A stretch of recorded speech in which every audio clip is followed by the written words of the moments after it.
Bonjour Monsieur Diallo, vous êtes l'un des vice-présidents de Tabital Poulagou. Quelle est la situation qui prévaut aujourd'hui au centre du Mali? Bonjour M. Wan, merci de me permettre de m'exprimer à travers la radiodiffusion Mauritanie-Rim.info.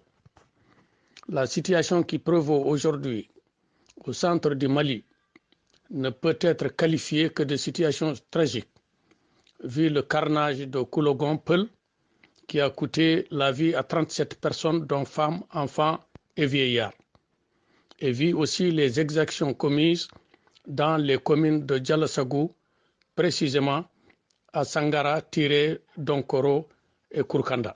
Certains parlent de génocide dont sont victimes les Peuls au centre du Mali. Quelle en est vraiment la situation et que dit Tabital Poulagou? Oui, je pense qu'il n'échappe à personne aujourd'hui que ce qui se passe au centre du Mali est bel et bien un génocide dans sa définition.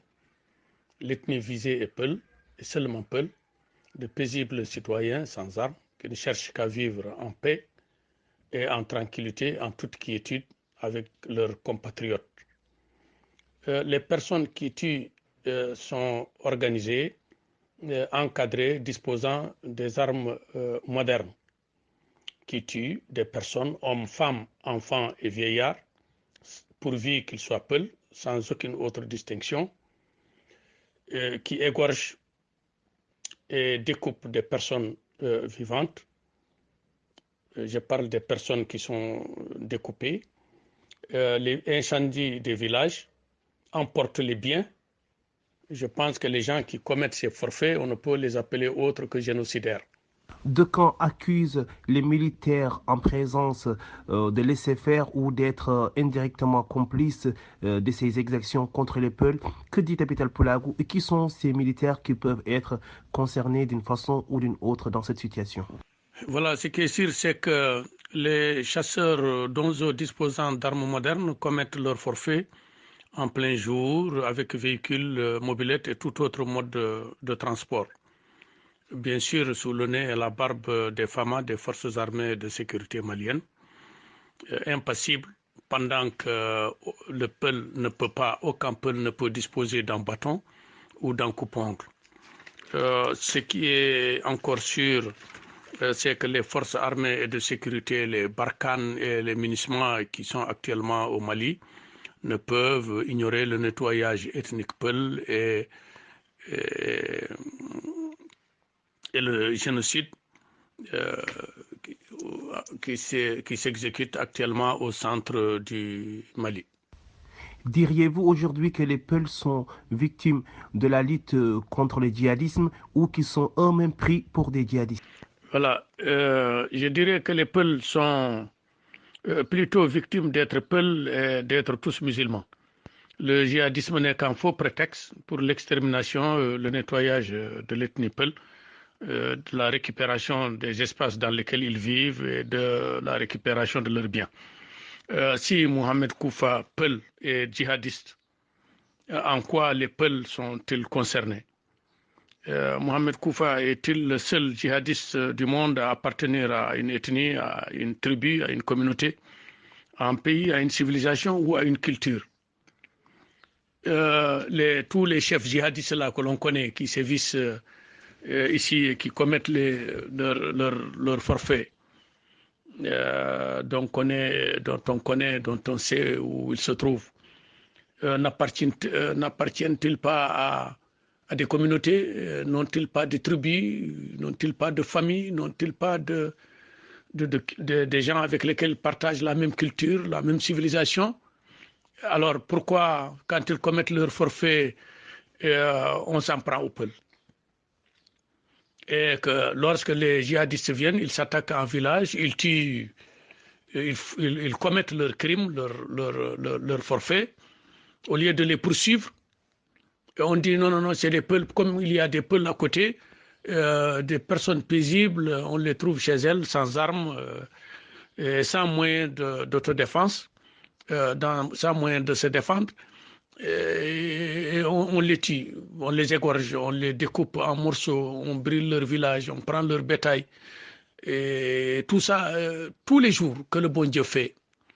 Hein, ce n'est pas, c'est fait au grand jour, c'est fait quotidiennement et que personne ne dit rien. Voilà, et personne ne parle et on dit oui parce que les Peuls ont fait, mais les Peuls ne peuvent pas faire. Les Peuls ne peuvent pas commettre ces forfaits-là. C'est pas les Peuls qui font, c'est quelqu'un qui fait. Il porte un nom, il porte un prénom. On sait où il faut le trouver. Ben, comme pour les autres djihadistes, et je pense que c'est à lui qu'il faut s'en prendre. Ce qu'il fait n'engage que lui, même pas sa propre famille,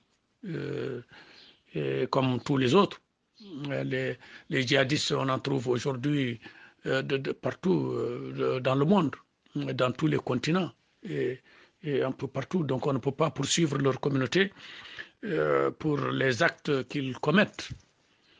Et je dis que les Peuls cherchent la paix et les Peuls ont intérêt à la paix dans tous les pays parce qu'ils sont dans tous les pays justement. Et ils peuvent plutôt en constituer le ciment pour l'unité nationale de chaque pays où ils vivent. Les Peuls ont répandu l'islam dans une grande partie de cette Afrique-là sans porter une arme. Ils ont porté, appliqué, disons, ils ont porté l'islam un peu partout. Il y a un islam de paix, un islam généreux, un islam conciliant, un islam tolérant. Et voilà, et ils n'ont intérêt qu'à ça, à cette paix-là. Ils ne connaissent que cet islam-là, cet islam tolérant. Enfin, M. Diallo, quelle est l'urgence aujourd'hui pour sécuriser la zone et pour qu'il n'y ait pas plus de victimes? Oui, l'urgence aujourd'hui est que l'État malien s'acquitte de son rôle régalien d'assurer la sécurité de ses citoyens et de leurs biens et de consacrer le même traitement à toutes les communautés nationales du Mali. En vérité, il n'y a jamais de problème entre les communautés, entre les citoyens, les concitoyens. Le problème se trouve toujours dans la manière très partielle d'un État de gérer les citoyens en termes de droits, devoirs et d'obligations. Voilà, donc c'est un peu ça.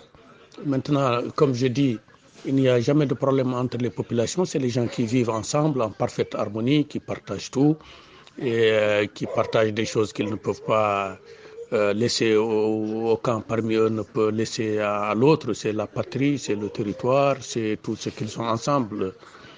Et voilà, le problème, je dis donc, si un chef d'État ou de gouvernement gère et traite ses citoyens de manière tout à fait différente en privilégiant les gens par rapport aux autres, il est évident qu'il crée des frustrations et qu'il dresse même ces communautés les unes contre les autres, même en père de famille. Et dans une famille, si on traite ses enfants différemment, bien sûr, on crée les mêmes frustrations et on dresse ses enfants les uns contre les autres. C'est tout à fait logique. Monsieur Diallo, quel est votre dernier mot? Et voilà, merci M. Wan Djaram. Je dirais que Tabital Poulagou International demande aux États touchés par les affrontements intercommunautaires d'observer l'équité, la neutralité et le respect des droits de tous ses citoyens. Je dirais bien sûr aux États maliens et burkinabés assurer sans discrimination la protection de toute leur population sans distinction d'origine ethnique ou confessionnelle. Et encore au gouvernement malien et burkinabé d'ouvrir des enquêtes crédibles et neutres afin que les véritables criminels et leurs commanditaires répondent de leur forfait devant la justice. Enfin, au Conseil de sécurité des Nations Unies de prendre toutes les dispositions qui s'imposent pour une saisine de la CPI, Cour pénale internationale, en ce qui concerne les crimes de génocide contre l'humanité perpétrés au centre du Mali sur la communauté ou l'ethnie Peul. Je vous remercie.